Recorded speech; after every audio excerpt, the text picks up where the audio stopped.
Hello बच्चों, let's see the question. The question says that consider the following statements. First statement है हमारा, PCT contains microvilli and numerous mitochondria to carry out the process of tubular reabsorption. और second statement है, DCT reabsorbs only 5% sodium and 8% of water. तो ये जो question है इसमें हमसे पूछा गया है मेनली जो नेफ्रॉन है उसके थ्रू रीअब्जॉर्प्शन जो होता है उसके बारे में पूछा गया है। तो इस क्वेश्चन का जो की कंसेप्ट है वो हम यहाँ देख लेते हैं। इसमें हमसे पूछा गया है रीअब्जॉर्प्शन रीअब्जॉर्प्शन के बारे में थ्रू नेफ्रॉन्स। तो अगर हम बात करें नेफ्रॉन की तो यहाँ लिख लेते हैं हम नेफ्रॉन। अब नेफ्रॉन जो है इसमें रीअब्जॉर्प्शन कहाँ कहाँ होता है वो देख लेते हैं। ये होता है पीसीटी में, लूप ऑफ हेनले में होता है, तो यहाँ लिख सकते हैं लूप ऑफ हेनले। और फिर होता है ये डीसीटी में, DCT mean digital convoluted tubule.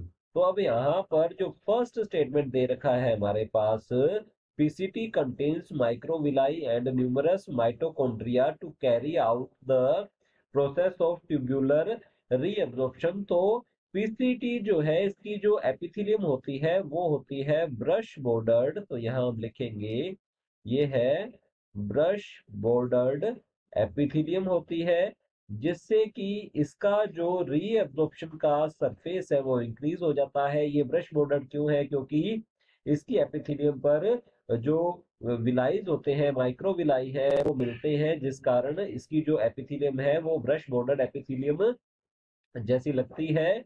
और पीसीटी जो है इसमें मेनली एक्टिव रीअब्जॉर्प्शन होता है, तो यहाँ लिख सकते हैं इसमें ज्यादातर एक्टिव रीअब्जॉर्प्शन जो है ये होता है। और एक्टिव रीअब्जॉर्प्शन के लिए एटीपी की जरूरत होती है, और एटीपी की रिक्वायरमेंट को फुलफिल करने के लिए जो पीसीटी की सेल्स होती हैं इनके पास हायर क्वांटिटी में माइटोकॉन्ड्रिया मिलती हैं। तो हमारा जो फर्स्ट स्टेटमेंट है ये बिल्कुल करेक्ट है।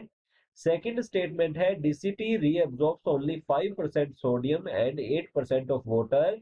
तो ये जो स्टेटमेंट है ये DCT mean digital convoluted tubule के बारे में बिल्कुल करेक्ट है। डीसीटी जो है यहाँ से आयंस एंड वाटर का रीअब्जॉर्प्शन होता है, और इसमें से भी 5% जो है सोडियम एंड 8% ऑफ वाटर का रीअब्जॉर्प्शन होता है। तो हमारे दोनों ही स्टेटमेंट जो है ये करेक्ट है। तो हमें बताना है चूज द करेक्ट ऑप्शन। तो चलिए देख लेते हैं। हमारे पास ऑप्शन ए दिया गया है, statement first is correct but second is incorrect. तो हमारा ऑप्शन ए जो है इनकरेक्ट होगा, बिकॉज दोनों ही ऑप्शन जो है ये करेक्ट है। ऑप्शन बी है, statement first is incorrect but second is correct. तो हमारा ऑप्शन बी जो है ये भी इनकरेक्ट होता है। ऑप्शन सी है, both statements first and second are correct. तो हमारा ऑप्शन सी जो है ये करेक्ट आंसर है, बिकॉज दोनों ही स्टेटमेंट करेक्ट है, ट्रू है। ऑप्शन डी है, both statements first and second are incorrect. तो हमारा ऑप्शन डी जो है ये भी रॉन्ग होता है। Option C is the final answer. Hope you understood it well. Good luck, thank you.